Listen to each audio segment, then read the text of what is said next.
Hello बच्चों, आज हम लोग भारत में नवजागरण कक्षा 8 का जो आपका इतिहास है उसका पाठ 7 है आपका भारत में नवजागरण।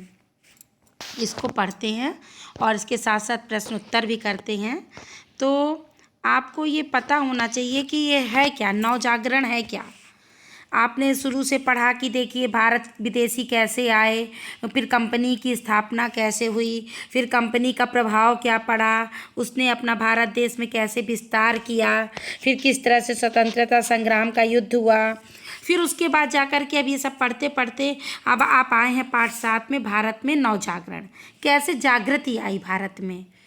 तो आप ये जानते हैं कि धार्मिक एवं सामाजिक सुधार, जो अंग्रेजी राज्य था इसका प्रभाव भारतीय समाज पर, जो और भी विदेशी आक्रमण हुए थे उससे सबसे ज़्यादा प्रभाव किसका पड़ा था, अंग्रेजी राज्य का।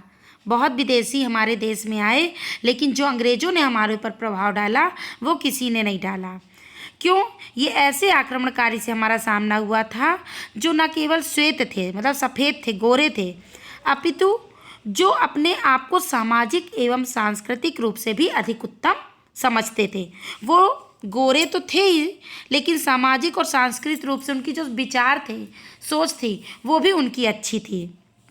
और जो 18वीं शताब्दी थी वहाँ पर यूरोप में उस समय एक बौद्धिक लहर चल रही थी, नवीन बौद्धिक लहर, जिसमें क्या हो रहा था, नए तरीके से चिंतन, सोचना, तर्कवाद, अन्वेषण यानी खोज और वैज्ञानिक दृष्टिकोण, ये सब ऐसी एक लहर चली थी जिससे धार्मिक और आर्थिक सुधार हो रहे थे। तो अब यूरोप जो था सभ्यता का अग्रणी कहा जाता था कि सबसे सभ्य कौन सा महाद्वीप है, यूरोप। तो इसके विपरीत भारत को क्या मानते थे कि वो गतिहीन है, निष्प्राण है, गरीब है, गिरता हुआ समाज सबके सामने प्रस्तुत थी भारत की दशा। तो जो हमारे परिपक्व लोग थे, भारतीय लोग जो थोड़े से जागरूक थे, थोड़े से पढ़े लिखे थे, जैसे कि राजा राम मोहन राय एवं सर सैयद अहमद खां, ये सब प्रमुख थे। ये पश्चिमी विचारों से और शिक्षा से क्या हुए, प्रभावित हुए। और इनका विचार था कि धर्म एवं समाज में सुधार होना चाहिए। हमें पूर्व तथा पश्चिम के उत्तम विचारों को अपनाना चाहिए, मतलब जो वहाँ की अच्छी बातें हैं उनको हमको अपने समाज में भी लाना चाहिए। और एक तीसरा वर्ग था, वो क्या था, वो पाश्चात्य संस्कृति की श्रेष्ठता को स्वीकार करने के पक्ष में नहीं था। वो नहीं मानता था कि पाश्चात्य सभ्यता अच्छी है। वो कहता था कि भारत की प्राचीन जो अध्यात्मवाद है वो आधुनिक ये जो पाश्चात्य सभ्यता है उनको हमसे सीखना चाहिए। यूरोप को भारतीय अध्यात्मवाद से बहुत कुछ सीखना चाहिए। तो ये लोग कौन थे, आर्य समाज के संस्थापक। आर्य समाज था, रामकृष्ण मिशन थे, देवबंद आंदोलन, इनका विचार अलग था। ये अपने अध्यात्मवाद को, जो भारत में हमारी वैदिक संस्कृति है, उसको ये बहुत बड़े पक्षधर थे। तो इस तरह से कुल मिलाकर के क्या हो रहा था कि अंग्रेजी शिक्षा, पाश्चात्य विचार, तर्कवाद आदि में भारतीयों ने अपने अपने धर्म को सुधारने का प्रयत्न किया। सब लोग सोचे कि थोड़ा थोड़ा अब इसमें सुधार करना पड़ेगा। तो क्या हुआ कि बहुत सारे धार्मिक सुधार आंदोलन शुरू हुए। तो इस चैप्टर में, इस पाठ में आपको उन्हीं धार्मिक सुधारों को, आंदोलन के बारे में पढ़ना है कि कौन से वो लोग थे हमारे समाज के जिन्होंने हमारे धर्म और समाज को सुधारने में अपनी अहम भूमिका, महत्वपूर्ण भूमिका निभाई है। तो ये जो आंदोलन थे इनके बारे में जानना आपको ज़रूरी है। और इन बड़े बड़े जिन्होंने हमारी आज जो हम इतनी स्वतंत्रता से ज़िंदगी जी रहे हैं, आज हम पाश्चात्य सभ्यता को अपना रहे हैं, लड़की लड़के बराबर के दायरे में हैं, तो ये सब उन्हीं लोगों की देन है। अगर वो इस तरह के विरोध ना करते, समाज से लड़ाई ना करते, तो शायद आज भी हम लोग उन्हीं कुरीतियों में फंसे होते। हमारे समाज में बहुत सारी कुरीतियाँ चलती थीं।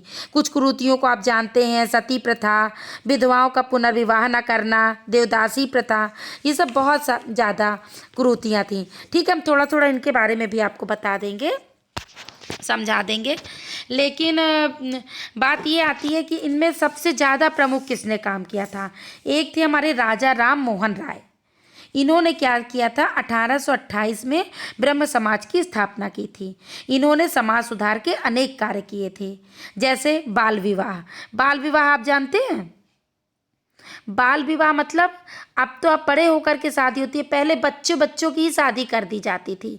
उनको इतनी समझ ही नहीं होती थी कि शादी क्या है, परिवार क्या है, समाज क्या है, और उनको शादी के बंधन में बांध दिया जाता था, जिससे जाके उनकी बड़े में पसंद नापसंद उससे कोई ख्याल नहीं था। ये बहुत ही बड़ी कुप्रथा प्रथा थी। इसको राजा राम मोहन राय जी ने बहुत विरोध किया और बाल विवाह को बंद करवाया। दूसरा था बहुपत्नी प्रथा, मतलब एक व्यक्ति बहुत सारी पत्नी, बहुत सारी शादी कर सकता था। तो आप समझ सकते हैं कि औरतों की स्थिति कितनी खराब रही होगी, है ना। इसको भी इन्होंने, राजा राम मोहन राय ने बहुत प्रयास करके समाप्त किया हमारे समाज से। और क्या कुरीति थी हमारे समाज में? जाति प्रथा। हर हर बंदे को जाति के अनुसार देखा जाता था। आज आप देखिए कि जो दलित वर्ग है, जो अनुसूचित जाति के लोग हैं, उनको भी समाज में हर तरह से नौकरी मिल रही है, रहना आना जाना, मंदिर में, कहीं भी सार्वजनिक स्थलों में। पहले ऐसा नहीं था। आपने कहानियाँ सुनी होंगी, और जो हमारे मतलब ये भीमराव अंबेडकर थे, इनकी आपका जीवनी पढ़िए तो आपको पता चलेगा कि दलितों के संग कितना अन्याय होता था। तो हमारे समाज में जाति प्रथा बहुत ज़्यादा, आज भी उसका हमको असर दिखाई देता है। आज भी समाज से जाति प्रथा नहीं गई है, लेकिन बहुत हद तक कम हो गई है। और था पर्दा प्रथा, महिलाओं को बहुत पर्दा करना पड़ता था। विधवाओं का पुनर्विवाह नहीं होता था। अगर छोटी सी उम्र में शादी हो जाती थी, और अगर कोई मतलब पति खत्म हो जाए कोई बीमारी से, किसी भी कारण से, तो उसको, लड़की को पूरी जीवन ऐसे ही बिताना पड़ता था। मतलब विधवा की अगर दोबारा शादी, उसको जीने का अधिकार ही नहीं था। तो ये भी बहुत खराब कुप्रथा थी। भाई किसी के संग कोई घटना घट गई तो इसका ये मतलब थोड़ी कि वो पूरा जीवन ऐसे ही बर्बाद कर दे। और अंतर्जातीय विवाह नहीं होते थे। महिलाओं के अधिकार, इन सब के लिए किसने लड़ा? राजा राम मोहन राय ने। ये इन्होंने ब्रह्म समाज की स्थापना की थी और हमारे समाज से बहुत सारी कुरीतियों को हटाए थे। एक सती प्रथा थी। सती प्रथा जानते हैं आप क्या होता है? सती प्रथा तो बहुत बड़ा अभिशाप था हमारे समाज के लिए। सती प्रथा में क्या होता था कि अगर किसी पत्नी का पति मतलब खत्म हो जाए, उसकी मृत्यु हो जाए, तो उसकी जगह उसकी पत्नी को जिंदा जला दिया जाता था उसी के साथ। अब आप कल्पना कर सकते हैं कि कुछ तो औरतें चलिए रोती थी, गाती थी, जलती थी, लेकिन कितना कष्ट, जिंदा जलना कितना खराब काम है। और जो नहीं भी जलना चाहती थी उनको जबरदस्ती समाज के लोग पकड़ के उन्हीं के साथ जला देते थे। कितनी खराब कुरीति थी ये सती प्रथा। सती कर दे, कहते सती हो जाओ उनके संग, जल जाओ उनके संग। तो ये सब बहुत सारे हमारे समाज में कुरीतियाँ थी, जिनको कि मतलब बहुत सारे हमारे जो समाज सुधारक थे, जैसे राजा राम मोहन राय, ईश्वर चंद्र विद्यासागर, आप इन सब की फ़ोटो भी देखिए, डाउनलोड करिए, गूगल से जाके देखिए, इनके बारे में पढ़िए, तब आपको समझ पड़ेगा कि आज हमको ये इतनी स्वतंत्रता जो मिली है किनके कारण मिली है ना। दयानंद सरस्वती जी थे, बहुत सारे, विवेकानंद जी थे, और मुस्लिमों में भी सुधार आंदोलन हुए थे। सर सैयद अहमद खां जी बहुत अच्छे थे। दादा भाई नौरोजी थे, ज्योतिबा फूले थी, सावित्री फूले थी। इस तरह से इन सब के बारे में आपको जानना इस पाठ में ज़रूरी है। सिर्फ प्रश्न उत्तर कर लेने से नहीं, हमको समाज की उन चीज़ों को पढ़ना, समझना, उन भावनाओं को समझना भी ज़रूरी है। तो चलिए हम आपका अभ्यास कार्य करा देते हैं। पहला है आपका बहुविकल्पीय प्रश्न में, ब्रह्म समाज की स्थापना की थी, किसने की थी? 4 दिए हैं विकल्प आपको। स्वामी विवेकानंद ने, राजा राम मोहन राय ने, दयानंद सरस्वती ने, महादेव गोविंद रानडे ने। तो किसने की थी? राजा राम मोहन राय ने। ठीक है, इस पे आप टिक कर लीजिएगा। दूसरा है आपका, लॉर्ड बैटिंग ने सती प्रथा रोकने का कानून बनाया, किस सन में बनाया था? 1829 ईस्वी में। का नंबर आपका सही है। इसी तरह अगला है आपका अति लघु उत्तरीय प्रश्न है, दयानंद सरस्वती ने किस संस्कृति को अपनाने पर जोर दिया? उत्तर है, दयानंद सरस्वती ने वैदिक संस्कृति को अपनाने पर जोर दिया। हमने बताया था ना आपको कि कुछ लोग अपनी अध्यात्मवाद को बहुत महत्व देते थे, तो वो कौन थे? दयानंद सरस्वती। अगला प्रश्न है आपका, ज्योतिबा फूले ने किस समाज का गठन किया? तो ज्योतिबा फूले ने सत्य शोधक समाज का गठन किया। किस समाज का गठन किया था? सत्य शोधक समाज का गठन किया था। अगला प्रश्न है लघुत्तरीय आपका, स्वामी विवेकानंद के बारे में लिखिए। देखिए हमने अभी बताया आपको राजा राम मोहन राय के बारे में ना, अब यहाँ स्वामी विवेकानंद। तो स्वामी विवेकानंद रामकृष्ण परमहंस के शिष्य थे। रामकृष्ण परमहंस के शिष्य थे। इन्होंने सन 1896 में रामकृष्ण मिशन की स्थापना की। सन 1893 में शिकागो में विश्व धार्मिक संसद में हिंदुत्व की बात रखी। वे गर्व से कहते थे कि मैं भारतीय हूँ तथा प्रत्येक भारतीय मेरा भाई है। वे अंधविश्वास अस्पृश्यता के विरोधी थे और उन्होंने मानव स्वतंत्रता समानता की शिक्षा दी। अस्पृश्यता माने छुआछूत, जो अंधविश्वास होते थे हमारे समाज में, छुआछूत की भावना थी, इसके ये विरोधी थे। तो ये आपको स्वामी विवेकानंद के बारे में बहुत ज़्यादा पढ़ना चाहिए। इनकी जो जीवनी है बहुत अच्छी है। कैसे थे, उनका क्या नाम था, क्या नाम पढ़ा, उन्होंने क्या क्या किया, तो आप गूगल में जाइए, किताबों में पढ़िए, इससे आपकी नॉलेज बढ़ेगी, इंटरेस्ट जगेगा आपके अंदर। अगला प्रश्न है आपका, सावित्री फूले कौन थी? इनके कार्यों पर प्रकाश डालिए। सावित्री फूले ज्योतिबा फूले की पत्नी थी। इन्होंने पुणे में प्रथम बालिका विद्यालय की शुरुआत की। शिक्षा से जुड़े कार्यों के साथ साथ इनका अन्य सामाजिक कार्यों में भी सक्रिय योगदान था। अगला प्रश्न है आपका कि नव जागरण से तात्पर्य क्या है? भाई नव जागरण आपका पाठ है कि भारत में नव जागरण, ये नव जागरण है क्या?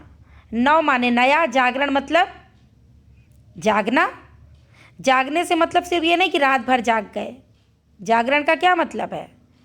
जागरण का मतलब कि हम ये जाग जाए कि हमारी उन्नति किस में है, हम ना कि कुरीतियों में बंधे रहें, अंधविश्वासों में घुट घुट के जिएं। इससे अच्छा है कि हम नए विचारों को, नई भावनाओं को अपनाएं और समाज का, अपना, सबका हित करें, आगे बढ़ाएं, उनको स्वतंत्रता दें। तो नव जागरण से क्या तात्पर्य है? उत्तर है आपका, धर्म तथा समाज संबंधित पुरानी परंपराओं एवं मान्यताओं में परिवर्तन लाने के लिए किए गए प्रयास, ये नव जागरण थे। अगला प्रश्न है आपका, दीर्घ उत्तरीय प्रश्न है, धार्मिक आंदोलन के बारे में लिखिए, उनसे संबंधित व्यक्तियों के योगदान पर प्रकाश डालिए। उत्तर है मुस्लिम सुधार आंदोलन। सर सैयद अहमद खान ने विज्ञान समिति की स्थापना की। ये मुसलमानों के लिए अंग्रेजी शिक्षा, पश्चिमी विज्ञान तथा आधुनिक विचारों को अपनाने के पक्ष में थे तथा पर्दा प्रथा, बहुविवाह और आसान तलाक के विरोधी थे। इन्होंने मुसलमानों के लिए अलीगढ़ एंग्लो ओरिएंटल विद्यालय खोला, जिसे अलीगढ़ मुस्लिम विश्वविद्यालय के नाम से भी जाना जाता है। तो इन्होंने बहुत अच्छा काम किया है सर सैयद अहमद खान जी ने। और मतलब हमारे जो तलाक बहुत जल्दी से, आसानी से कर देते थे, उसके भी वो विरोधी थे और इन्होंने मुस्लिम विश्वविद्यालय की भी स्थापना की थी। पारसी सुधार आंदोलन। दादा भाई नौरोजी ने पारसियों में व्याप्त सामाजिक बुराइयों तथा अंधविश्वासों को दूर किया तथा पारसी समुदाय को आधुनिक भारतीय समाज के अनुरूप बनाने का प्रयास किया। तो ये आपके धार्मिक आंदोलन थे जिनके बारे में थोड़ा थोड़ा लिखा है। अब ये पाठ आपका समाप्त होता है। कैसा लगा ज़रूर से बताइए और ध्यान से समझ करके आगे अपने ज्ञान को बढ़ाते रहिए। कमेंट्स ज़रूर करिए। धन्यवाद।